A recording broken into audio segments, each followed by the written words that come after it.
আসসালামু আলাইকুম, আশা করি সবাই ভালো আছেন। আমাদের যে সোলার আইপিএসটা, এটা হচ্ছে সুকামের মাদারবোর্ড দিয়ে তৈরি করা।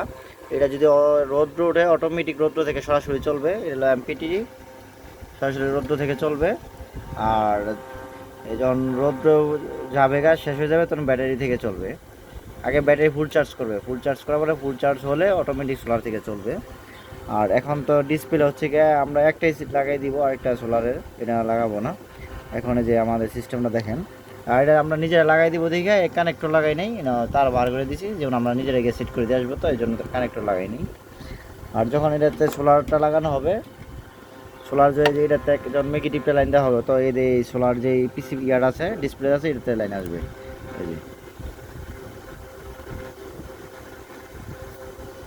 হ্যাঁ, এইভাবে সোলারের যে চার্জিং এখন এতে ব্যাটারি ভোল্ট, হ্যাঁ, 12.3। আর যখন চার্জিং দেন চার্জিং অফ লেখা আসবে, সোলারের চার্জিং অফ, মানে এই সোলার নাই বিদায় এই চার্জিং অফ লেখা আসছে।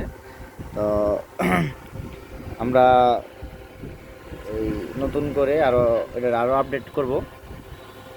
সবাইকে ধন্যবাদ।